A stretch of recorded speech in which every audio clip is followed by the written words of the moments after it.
Hello,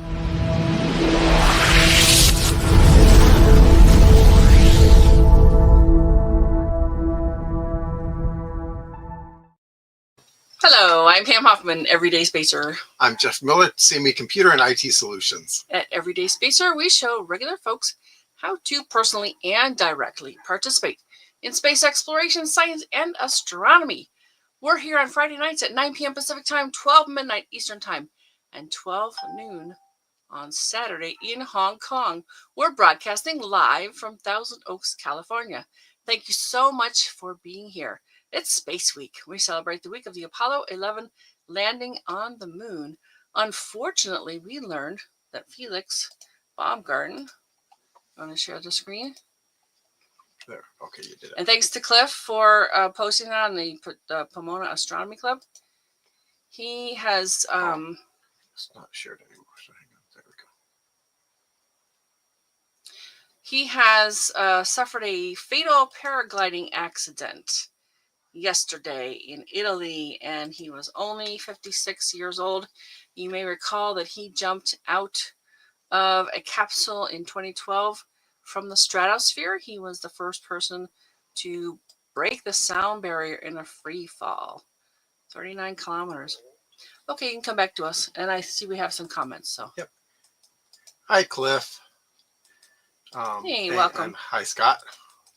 And Don. Hi, Don. Hey, thanks for being here, folks. So I guess you're up. Yep. Tonight we're doing a profile of Mária Telkes. We'll be back in 8.3 seconds.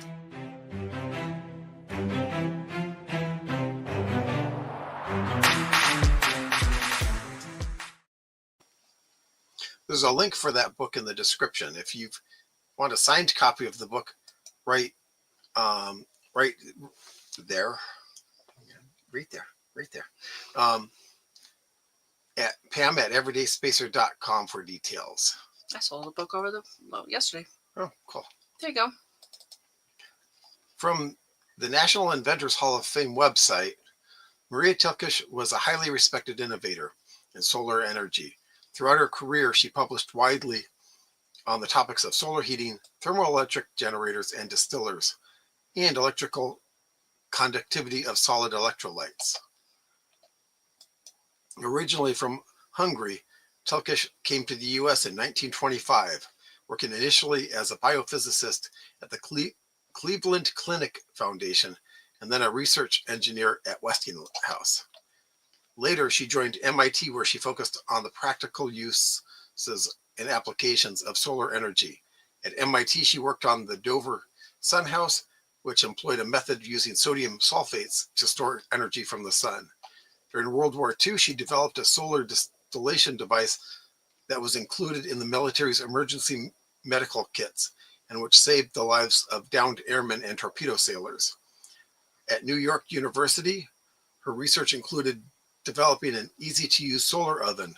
Telkes would go on to work at the Curtiss-Wright, Cryo-Therm, Melpar, and finally the University of Delaware's Institute of Energy Conversion, where she contributed to Solar One, a solar-based home. So she sounds really interesting. Can you shed some light on her, Pam? I see what you did there. Oh. Yes. Yeah, we got one more comment, I noticed. Yes, Cliff has. 2 p.m. Saturday on Cleveland, Australia. Yep. Yes. That doesn't say Cleveland. It says Queensland. Didn't I say Queensland? Nope. Oh, well, there should be a Cleveland in Australia too, I guess. All righty. You want to go ahead and share the screen? Mm-hmm.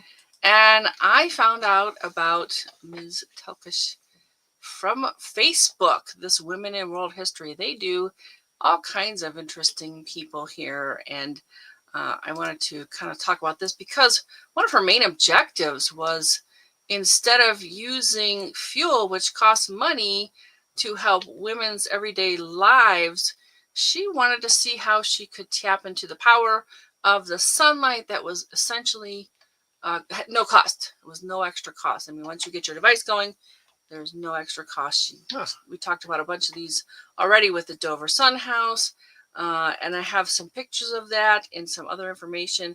But this is where it started for me. I actually found a whole bunch of interesting people on Facebook kind of recently, and I thought, wow, I have heard of a lot of the women, and Dawn is certainly responsible for a lot of the astronomy women I've learned about, but I had not heard of this woman, Mária Telkes. And the videos I've seen, they say the S on the end is a sh, an SH type of sound. So yeah, here it is. She understood that solar power could mean independence, especially for women managing households, and she was determined to create systems that were affordable and practical. So this is really interesting to me, but she's certainly a heavy-duty scientist, no question about it. This was kind of her objective, but she has over 20 patents. The exact number is kind of in question, and she's got all kinds of degrees. Her nickname was a Sun Queen. And you'll see later that she was definitely out there talking about this and promoting it. And yet we don't know who she is, really. We haven't really heard of her, like in my case, until this article on Facebook. So I went digging, and I found, of course, the Wikipedia page. It covers... Now, here's some interesting things, too, because she studied biochemistry.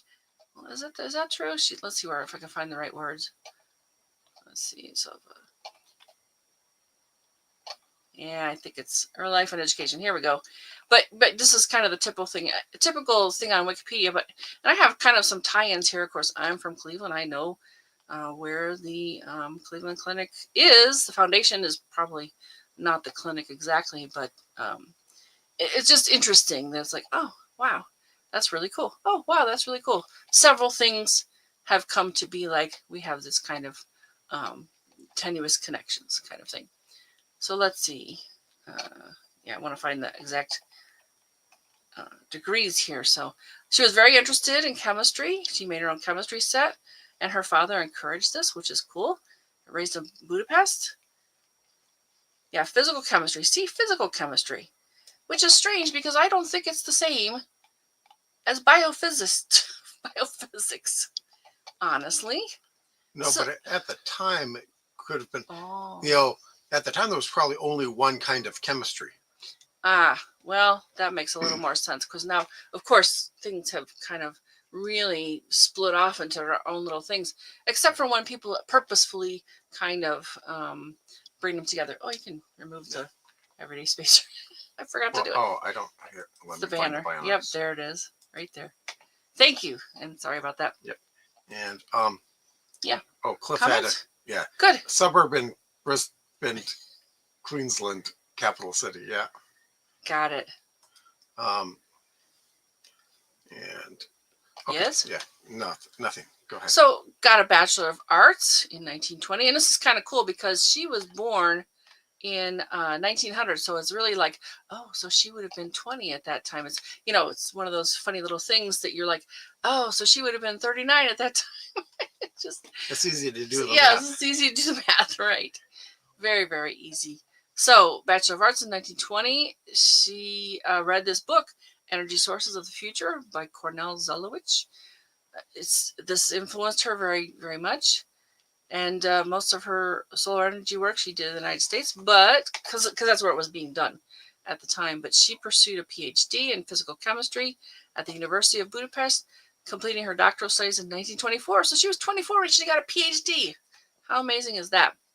Actually, probably closer to 23 because she was born in December of 1900. So that's true. So she had all kinds of different roles and worked at various different places, both in industry and in education. And I don't think she was married. Nothing I've seen here said that she ever got married. So she was a free agent. She went all over the country. She went all over the world. And she did all these different things. It's just kind of fascinating. Yeah, lecture in physics. Also, like, wait, what? Physical chemistry, physics, bio... What did they say up here? Biophysicist? They all seem very different to me. Right, but... So it's a little confusing when I'm reading this, but I understand what you were saying with... Yeah. You make a really good point. And also, what she deals with are the physical results of the chemistry. Right, I mean, the heat retention, stuff like that. Mm-hmm. So she's doing physics by way of chemistry, I think, is what what's going on here. Ah, Which, okay. so she could teach physics because, for Mm-hmm. one thing, there wasn't as much in physics unless you were doing theoretical physics, which was its own, branch back then. Yeah, that makes sense. Yeah, look here. From 37 to 39, a physicist at Westinghouse Electrical and Manufacturing Company in Pittsburgh, Pennsylvania. She was all over the place. Developed metal alloys for thermocouples, convert heat into electricity. She became a citizen in 1937. And so she just amazing. For someone we haven't really heard about. Mhm. She's had an amazing life. Developed instruments converting heat into electrical energy. Yeah, so much of her focus became solar energy. And we got a comment? Good. Yeah, Scott. Hey, Scott, welcome. She sounds like an overall scientist, and I have a fascination with people who are not bound by only one science category. Yeah, me too. I do too. Yeah. Sort of a polymath. And crossing disciplinary lines, and Yeah, I think it really helps you to go into a new place and say, well, over here we did this kind of thing, and so you can, kind of like really help out in the new area. a little bit more modern than Victorian era, but that's the kind of scientist when science was just science. They hadn't really divided things out too much. There were some specializations, but you kind of knew all of science when you knew science. Yeah, and here's the thing we were talking about. See, during World War II, she did develop this, mobile solar powered desalination machine. And I think we've got a picture of that in here somewhere, so we'll look at that. I saw the picture. Oh, and by the way, I've seen those. Oh, you have? Yeah, they've been. I don't know if they're still included, but when I was a kid, I remember them being included in what do they call the boats? Basically, lifeboats. Okay. In lifeboats. Yeah, that makes sense. Yeah, because you can take salt water and convert it into clean, purified drinking water. Now here's go ahead. And even in the blow-up lifeboats, like from an airplane, they would have a kit like that. I don't know if it was hers, but it was also because it was plastic. You could inflate it, and so it folded up in with the lifeboat that was folded up. Well, maybe when we look at the picture later, you can tell me if that's what you remember or you've seen lately. So now, as you were saying, this was not deployed because this Hoyt C. Hoddle, who was also there, repeatedly renegotiated the manufacturing contracts for it. So they had some, but this guy kind of came in and stomped all over for a while. I think that was, his, because we saw some more on this whole thing, is that I think he was a case of perfection getting in the way of done. Well, not even just that. He had sort of a different version of it, and I think he really wanted to see his version become the norm instead of hers. And it's likely that it had some issues. I don't know for a fact, but that was sort of some of the things I got from some of the other material here. Yeah. Yeah, and Daniel says, hey, Daniel, welcome. The best innovations come out of multi-scientific disciplines. Yep. Why Bell Labs was so successful. Yep. Got it. And they do talk about, for this work, she received a certificate of merit, and she's won many other awards as well. We have kind of a list later on in this page. She got the first Society of Women Engineers Award, first achievement award for her wartime method of distilling water from salt water by solar heat. Heat storage. Yeah, big deal, because it could really change everything instead of using fossil fuels. And even now, we're very interested in getting away from fossil fuels for a variety of reasons. And her specialties was this phase change materials. And I like this little picture. It's like, oh, that's the little hand warmer thing. So you basically get it and you boil it. And when it's time to use it, you break something on the inside of it, and it causes this reaction, and it heats up, and you warm your hands with it. So I think a lot of people are familiar with this. So this is one of those kinds of materials, this phase changing. So when it goes from a solid to a liquid or a liquid to a solid, it can, in this case, give off heat. Yeah. For this particular type, this one here. It's kind of like melting ice, because it takes in a lot of heat to get solid ice to liquid, even though the temperature ends up not moving very much because it just takes a lot of heat to do that. And so Mm. what she did was she looked for materials that took that property and just took it to the max. I mean, so that it takes even more and more heat to do that, so that when it does go, it it releases a lot of that heat. You know, Mm. So in this case, she preferred this Glauber's salt, otherwise known as sodium sulfate. And I actually think in terms of like one of the pages here talked about this sort of a deskant thing. I don't think this is the exact material, but I was like, oh, it's sort of like that. So I'm trying to bring into the conversation something you can relate to. yeah, and unfortunately, it's very corrosive too. Well, yeah, and that's part of what happened to the Dover House. We'll see that shortly. So this Huddle was the chairman of solar energy at MIT. He originally supported this approach, then he decided not. He didn't like it. Both less interested and more skeptical about solar power compared to Telkes. Yeah, fervent believer in solar energy. Her and this project's funder, Godfrey Lowell Cabot. So really good stuff in here about that. I encourage you to read more, learn about her, everything. But I have a lot of tabs open here, so I want to kind of get through a bunch of it. We're going to talk about the Dover Sun House and what happened there. I saw a bunch of pages on it, and then I found out why it failed after in 2 or 3 years. Where I have reports of both. So she put this together. It was funded by well, let's see, it says philanthropist and sculptor Amelia Peabody, but there was also the MIT, there was MIT money, I believe, as well. So this is kind of cool because there's Telkes on one hand, architect Eleanor Raymond, and this sculptor Amelia Peabody, all women, which would have been probably kind of unusual at that time. The system was designed so that Glauber salt, that compound, would melt in the sun, trap the heat, and then release it as it cooled and hardened. Okay? Overnight. The system worked with sunlight passing through glass windows. We got a picture of that too, but let's see, is it here? Nope.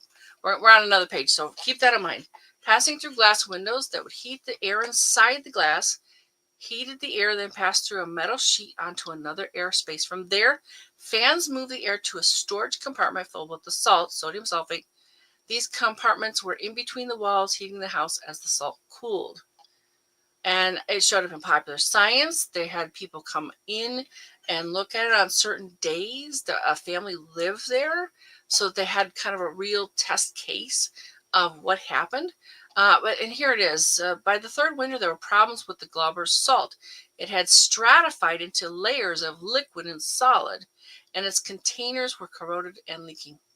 So that's why it didn't last real long. I think in this day and age, we could probably overcome a bunch of these. And also, I have an idea about wait a minute, why don't we because they put 21 tons of this material in the top of this house. And I'm like, yeah, that's a lot of structure to support that. Well, that and heat rises. Why don't we put it in the bottom of the house? And then the family can live above that. So if something does happen, they're not. Yeah, the only problem with trouble. that is that, see, they wanted to put the salt where the heat was because that's where the sun was coming in. So you'd have to transport the heat down to the salt. You'd have to. Well, but I think you could still do it. Yeah. Okay, we got another comment. Yeah, you would just need heat fins to absorb the heat and bring it down. It'd be like a reverse heat sink. There's a great PBS American experience called The Sun Queen about her that is very worth watching. Okay. I found that and we watched a bunch of it. Yeah. And I got a tab here too, so I think it's right there. Yep. We'll share that with you as well. I'm not going to run the whole thing. It's 52 minutes long. But we'll share the link. Sure. So yeah, they ultimately removed the solar heating system and replaced it with an oil furnace. Kind of sad, but it makes a certain amount of sense. And I think a lot of things could be overcome now. And I think there's ways to do it that's not this 21-ton thing hovering over the family. Right. Just by breaking it up into separate chambers would make it easier to prevent the stratifying. Yeah. Yes. And another house was built in Princeton, New Jersey, and there's actually another one that's also in Massachusetts. We'll see more of those. Solar powered oven. Yeah. This is kind of cool. And think about this. She was given a grant from the Ford Foundation of $45,000 in 1953. That is a lot of money. Oh yeah. In today's money, that's like millions. That's like 4 to 6 houses. Okay. I mean, single family houses. So this was to develop a solar-powered oven so people who lack the technology around the world would be able to heat things. This project criteria included it had to be able to cook, boil, and bake according to any local custom. Now, there was already something out there. It was not the first solar oven invented of this type. In India, one was being used in low quantities for $14. Expensive. Yes, its simplicity and cheapness was its hallmark at $5 in 1954. Using a tightly insulated box, 4 mirrors, and a glass window and a special heat-absorbing chemical, it reached 350 degrees Fahrenheit, that's 177 Celsius, within 30 minutes. So this was kind of an innovation at this time, I'm sure. Well, in fact, we still have solar ovens now that they sell for camping it, and it's a parabolic mirror. Well, and even this kind you can still get. Right. So yeah, it's just heavier and harder to carry if you're hiking. Got it. Well, and that's the thing with innovations. They keep rolling along. So she was doing this for a while. She was. It's just really inspiring. The many places that she went, and the many things that she did, and the many. I mean, we recognize some of these, and yet we don't know her. All right. So in 1964, she spoke at the first International Conference of Women Engineers and Scientists in New York.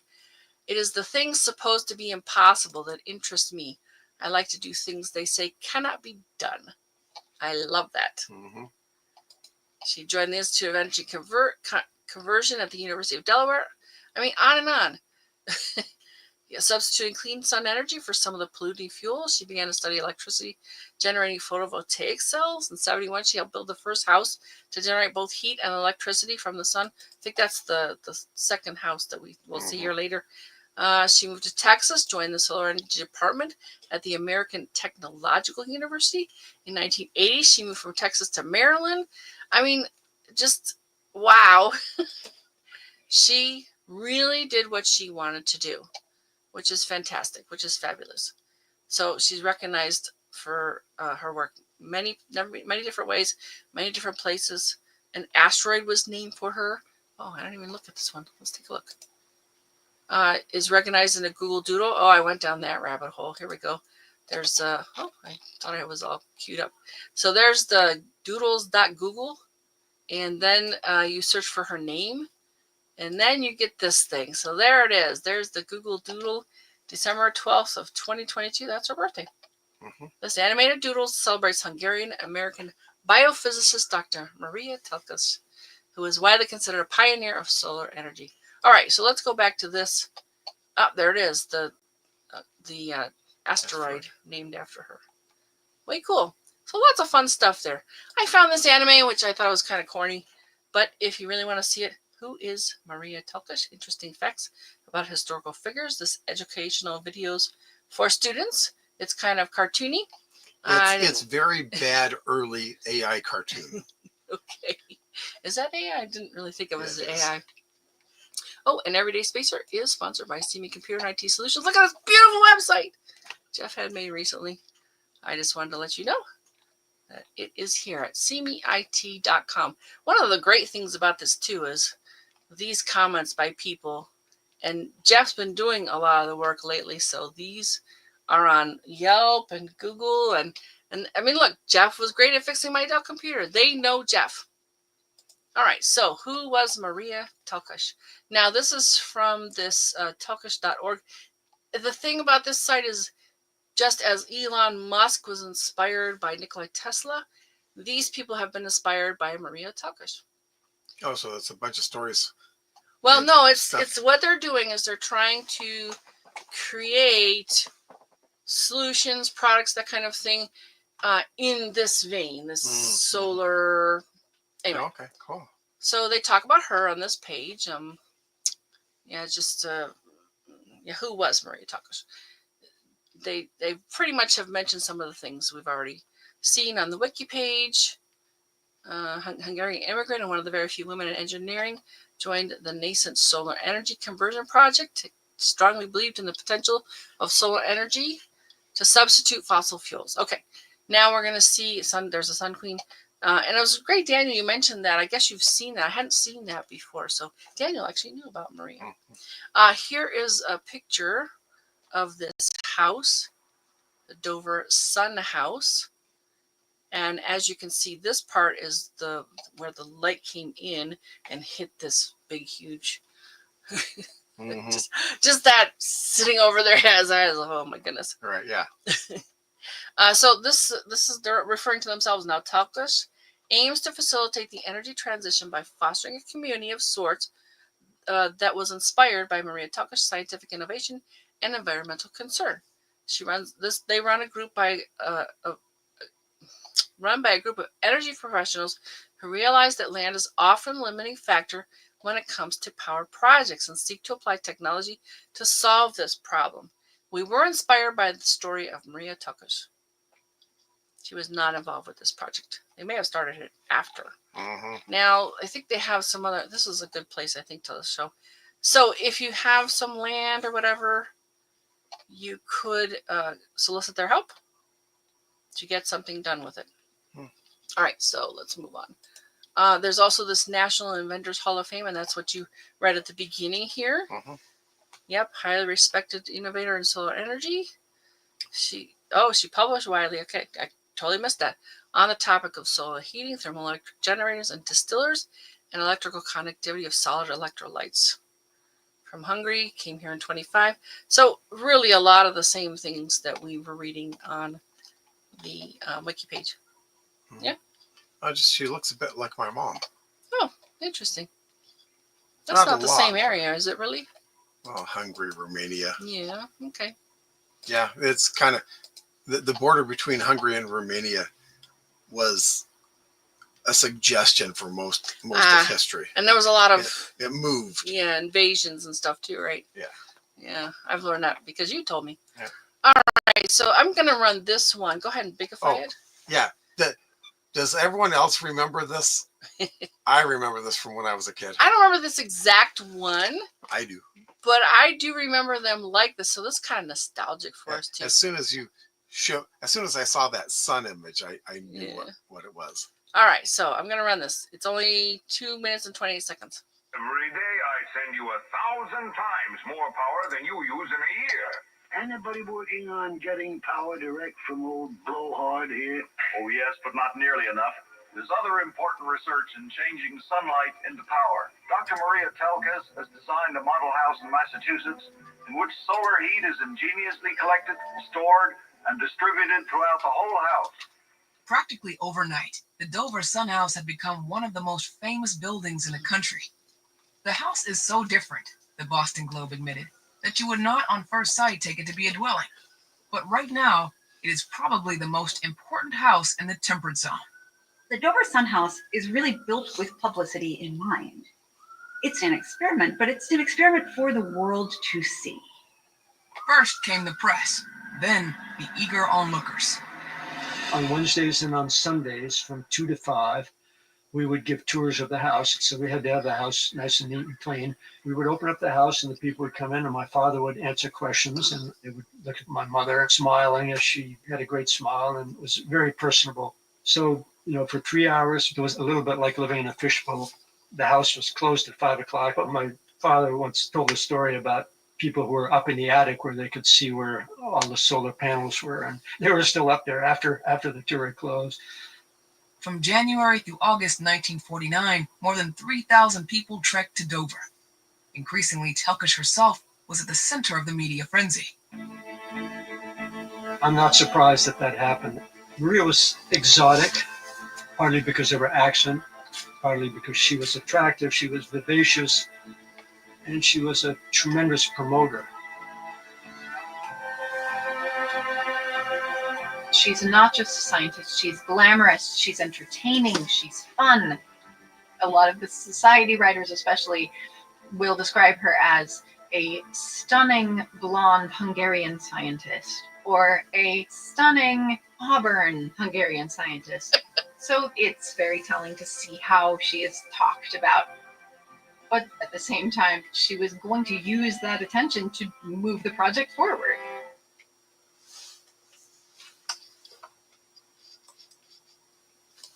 Pretty cool, huh? What else do we have here? So there is the full-blown video. Like I said, it's 52 minutes long. It's on this, oh, let's grab it. The American Experience. That's what Daniel was referring to. It has a little tiny bit of information, but mostly it's about this video. So let's see, let me go share that.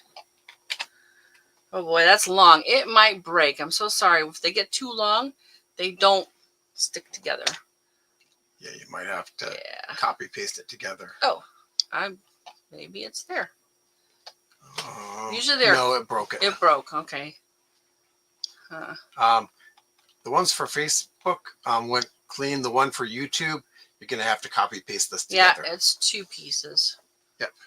Sorry about that, but you can also just find it by. I mean, I really did a search on her name and got up all kinds of. Right, you can probably just search pbs.org. Yeah, pbs.org. But I think I mean, they probably have a lot of stuff there. If you search for her name, you'll eventually find it in search results. Well, I meant search for her name on pbs.org. Oh, like here. Okay, in the search box. Got it. Yep, that makes sense. So I kind of delved into this compound here, this sodium sulfate. And there's another page here too that, let's see, I think it's down here a ways, that it was kind of the search results, not like a specific page. And it gave me the idea that it was kind of like this little, Jeff calls them flavor packets, but it's really to soak up the moisture in all kinds of things. You see them in pill bottles and in purses and all kinds of different things. It's an inorganic compound with the formula Na2SO4, as well as several related hydrates. What does that mean, hydrates? Contains water or its constituent elements. Yep. Okay, but in this case, well, in these cases, it'll soak up the water. But I think in this case, it's going to change its, like, a liquid to a solid state. They keep it dry. So that it will, in this case, it'll give off heat when it cools down and solidifies. That kind of thing. Yep, there's the Glauber salt. Dutch-German chemist Johann Rudolf Glauber. So that's how it's named after. And there's plenty here to read about the chemical properties. You can get into the chemical formulas, the math of it, all kinds of good stuff. It just depends on which rabbit hole you would like to go down. Physical properties, all kinds of good stuff. This is about the solar cooker. I don't think they have the picture here, but it's coming. It's coming. Yeah, they've attempted to capture and direct for a variety of specific uses the incredible natural energy radiated from the sun. Yeah, we've seen all kinds of examples of that over the centuries for people. In this case, they're talking about the solar ovens. Unfortunately, that does not go to a working page. I tried that one. And it pretty much talked about the solar ovens, the solar water distilling system, and that she was born in Budapest, Hungary. Oh, and this is an MIT webpage. Yes. Well, she was there. Yep. There it is. Partnership with the Massachusetts of Technology, joining the university's solar energy conversion project. Her involvement with this project will put her on a 50-year path to developing innovative new processes for capturing and deploying solar energy. So she earned that, the Sun Queen. Let's see, was there anything else in here I wanted to make sure you knew about? About her award. Recognized as one of the foremost pioneers in the field of solar energy. When she was honored with the Charles Greeley Abbott Award granted by the American section of the International Solar Energy Society. So well recognized at the time, and I think we should definitely remember this person and her inventions. The marvelously inventive life of Mária Telkes. Look at the breakthroughs and innovations and the world's first solar heater. Oh, here's the pictures. Here's what I wanted you to see here. These are the pictures of the oven and the what makes the potable water. And I think this is kind of cool too. She's got this little sun in this drawing. I don't know if it's true that she wore any kind of icon like that, but yeah, they got some really great pictures in here. That's what this page is all about. Solar Still, life-saving World War II water purifier. Is this the kind of thing you remember seeing in the? The thing that I saw was more pyramid shaped. Okay. So it's kind of like maybe a different version of this. Well, this does kind of have a peak and Yep. several sides to it. No, but it wasn't as rounded. It was. Did we get a comment? I thought no. I saw something. Oh yeah, yeah, Daniel. Daniel, hey. You can't do the solar system without solar. Yes. Yes. So they talk about the pieces of it: air inlet valve, solar radiation heats the saline water. And that would hit this top part here and condense down the sides. Mm-hmm. Okay. Thermally insulated buoyant mattress. Distilled water collects in a trough below. Mm-hmm. Inflatable envelope, closable inlet. So what the? Yeah, and you have a straw like tube. One of those coming out is actually a straw tube for sucking the pure water out. Got it. Do you have a feel for how big these were? Because I don't get a feel for it. How pillow size, maybe? Yeah, roughly. If the pillow was square. Oh, okay. Interesting. That's my memory of it because I saw it when I was a kid in a life raft. Okay. And we could probably go and look it up. Mm-hmm. So more information about her. We've kind of seen some of this. I really want to get to the description of the house. And I have a whole page about two of the houses. You have the black panels here. And this, you'll recognize this from the other pictures. 10-foot tall, double glazed, south-facing windows. Now, south-facing in the northern hemisphere. If this were built in the southern hemisphere, it would have to be a north-facing house. The living area was below. I just think you can still get a whole bunch of light in there, or have mirrors do it and have that stuff on the bottom. Or the canisters are stored underneath heat. Interesting. They got them down here. Oh, now, well, one picture had the good. big long, I don't even know what exactly. So the salt canisters were not over people's heads. Well, so there was an awful lot of heat capture and heat transportation above them, but okay, it just kind of looked like that one thing. It did have one main huge tank, if you will. Right, but that was magazine's interpretation of it, and probably didn't actually. Yeah, that I can see how that would make sense. Yeah. All right, so then the solar oven, and this looks. Heck, I tried to build one of these. Gosh, my daughter was probably 8 years or under, and that would have been 30 some years ago. So, I mean, basically, it's just these metallic reflectors. You could point them wherever you face it toward the sun, point them around, and bake the item inside. The glass covers it to trap the heat, kind of like a greenhouse would. So I think that's very iconic, very something we kind of recognize and could make. You could make it out of a box. Although with foil they over do the sell sides. Ones that are parabolic so that it concentrates the light more on where you want it. Yeah, I think you got to be careful though. You don't. Well, it's a messy parabolic. It's not truly so parabolic, so it has a really bad focal. Yeah, it has. They do have. They light a cigarette. You have to put the cigarette in there, and the rays will go right to the end of the cigarette if you put it in the right place. Well, kind of like a magnifying glass. Yeah, basically. Solar air heater, a temperature controlled unit for all seasons. So this is kind of technical. It's got this blades to direct the heat where you want it. The solar energy comes in. Look at all these different slats. I didn't really read about this anywhere. Thermal insulation. They absorb radiation and heat inner chamber. Yep. Transparent spacers maintain separation between window pane and inner separator. Okay. So there's probably more to that house than we really have discovered in this little time we've had to go looking this up. And this, okay, here's where the two houses are. And I actually pulled them up on different pages too. Like you said, this is a drawing from probably that Popular Science magazine, right? Yeah. Oh, and I've got it. Oh, yeah. Whoops. Sure. Cliff said. Very good, Pam. On which hemisphere? Yep. Which way the house would face? Yep. Yep. I think about these things. Just most of the times that is not mentioned. Yeah. Yeah. It's very important to realize that when you're in the different hemispheres, it's going to be facing a different direction. And if you're on the equator, you just put windows on the roof. There you go.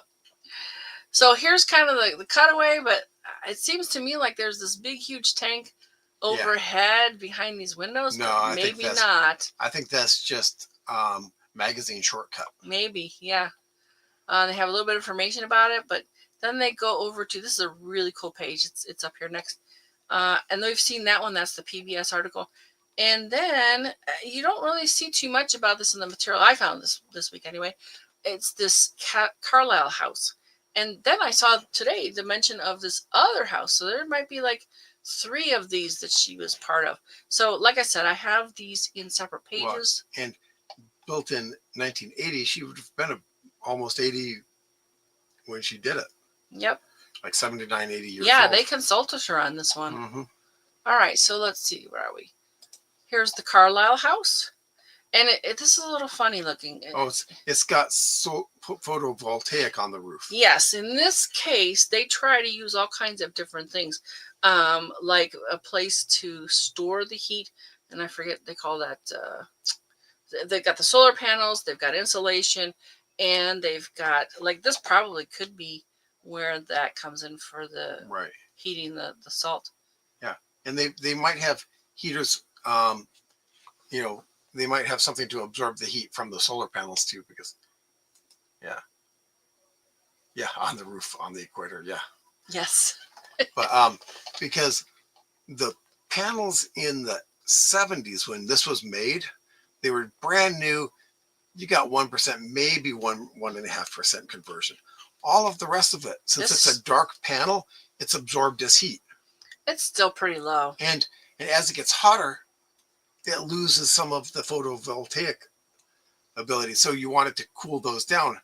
Now, you always, you can always pull the heat off with water, but they might have had something else, or they just ran them as separate systems.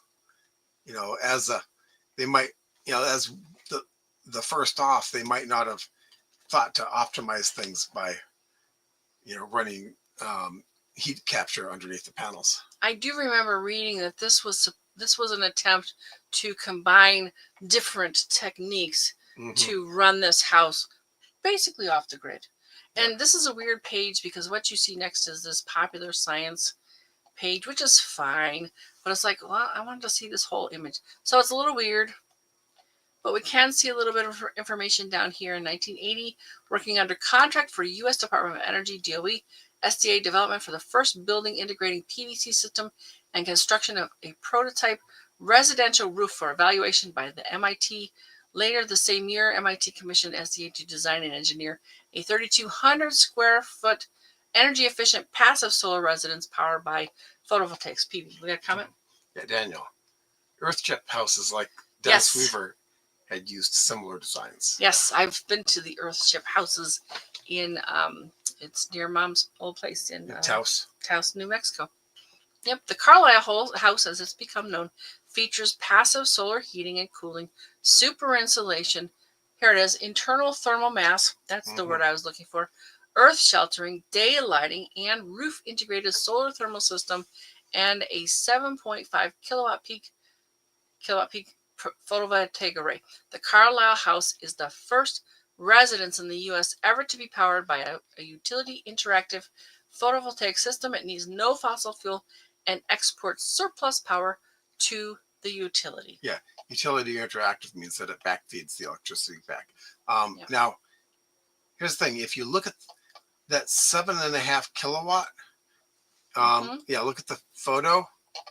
Oh, the panel. Yeah, probably in using today's technology, probably 4 of those mini panels on there would give you that much. I don't think it's that much better, but it is. Is it? Okay. It's at least 10 times.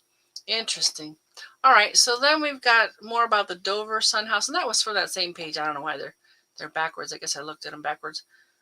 Is this in the United States? I think they're both in Massachusetts, actually. Well, yeah, definitely both. This one's definitely northeast, just looking at the trees and stuff. Yeah, I think it's Massachusetts. So there's kind of a different angle on it, but you can still see there's lots of this window, and it heats behind it. The people lived in the bottom. I think I'd reverse that myself, but I wonder why they have this broad ridge here. It might be reflective. Oh, okay. Oh, did we get another comment? Because if the sun's high, you want to get that heat into the window. Yeah. Daniel says, I wonder if those saltwater batteries would do double duty as thermal mass. Oh, undoubtedly it's thermal mass. Right. I think that the water in the saltwater battery would really degrade the efficiency. I mean, the fact that this is a dry salt in there is what does it, because it becomes liquid, not by mixing with water, but just because it gets hot enough heated. to liquefy. And it's a, it does the transition between solid and liquid at convenient temperatures. You don't have to be 1,000 degrees to do it, or like negative 40 degrees, to freeze. It's a hot, but not humongously hot temperature. And I just love this part here, this text about the Dover Sun House, built in the 40s, part of a long-term research project of MIT with the aim of harnessing solar energy for humans. And it goes on, but this is really just cool. It's like, oh, this nice little explanation. Yeah, the sun collector, composed of double layers of plate glass separated by a space filled with air immediately backed by a black metal sheet, was located on the south-facing wall. Warmed air was circulated by fans into the heat bins, which contained a metal drum filled with the Glauber salts. Okay, so that's what the bins are about. As the warm air circulated around the drums, the salt in each was melted, enabling it to store heat at constant temperature. When the temperature of the surrounding air dropped, the chemical recrystallized and released the absorbed heat. In each room, a fan blew in warm air. Eleanor Raymond drew up the plans for the 5-room house, which was designed to be only one room. The solar collector reflected the sky. A cousin of Maria Telkes, Dr. Anthony Nemeth, inhabited the house with it. There it is. So that was actually a relative of Maria's who lived in the house. Right. And they say the system failed after 3 years. So there's different reports. Yep. Yeah, we gotta. Yep. Cliff says, yeah, that's a huge number of PV panels, 16 for 6 kilowatts now, and getting much higher power. Old ones a few years ago were 250 watts, and now 400 plus watts. Yeah. So I had a bunch of these pictures of this house, and that's probably her in her fur coat. Helping promote things. Look at that in the winter. So they would have been warm in the winter. All right. So what else do we have here? Oh, this is the page where I put in the sodium sulfate solution, and I'm browsing around. And what did I see? I think it was in this one. Oh. Serves as drying agent, desiccant in laboratories. I'm like, oh, you mean like this stuff? Yep. I think you made I don't the think that's mistake what it is, of but putting solution in there, because solution assumes that it's dissolved into water. Okay. Or I think I just alcohol. picked it up straight from one of the descriptions somewhere. Yeah. So yeah, you can take this in a whole bunch of different directions: architectural, chemical, the woman herself, just a bunch of different things here. And this guy, he wrote up about her. I was like, oh, that's cool. And that was when was that? It doesn't say. 1 month ago. Yeah. Not many people know her, but in 1948, she helped build one of the world's first homes heated entirely by solar energy. So kind of fun. Just held more than 20 patents. Just finding out about this woman who so much of our existence we kind of know about her, but we don't know her. Yep. Oh, and Daniel says silica gel is the common drying packet desiccant. Silicon dioxide. Yeah. Thank you. Excellent. Very good. So that's what I have about her. I just like I said, for someone so interesting and important, it's really sad that she's not well known. But she still inspires people that are interested in solar power. Her houses, the solar oven, and the potable water distillation system are so notable that we still know of her through them. Well, let's start remembering Maria as well now. So go ahead. You're up. Okay, some stellar events this week, July 18th through July 25th.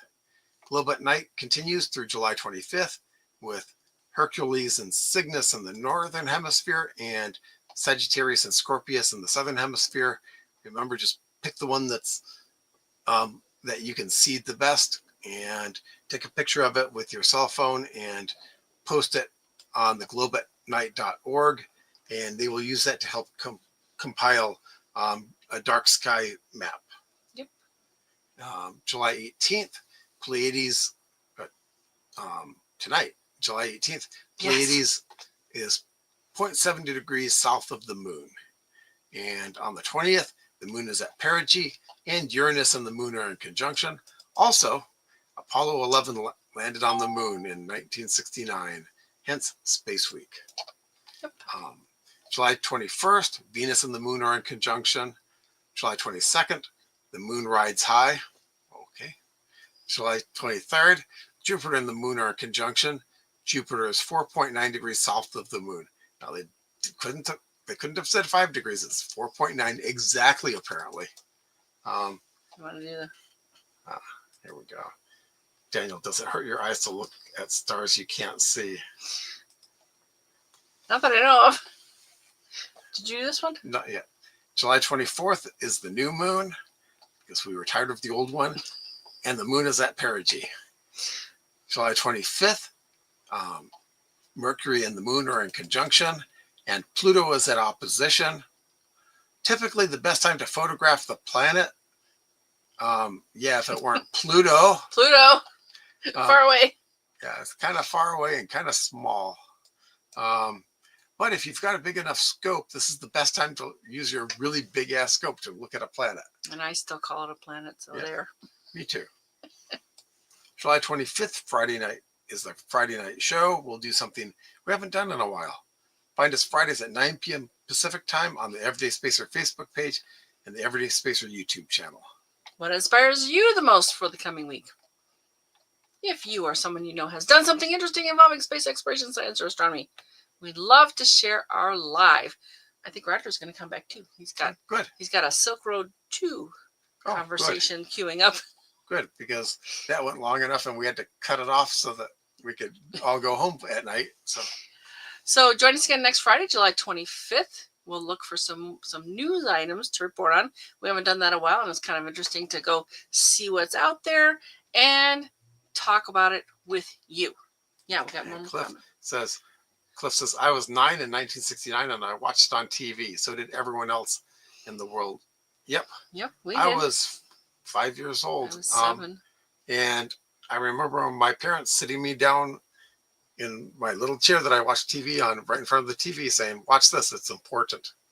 So, yeah. Nice. Yeah. So, and I know Janie's out of town, so we didn't see her, but we saw Cliff and Daniel and Scott. Scott was here. And Dawn. Did we get everybody? I think so.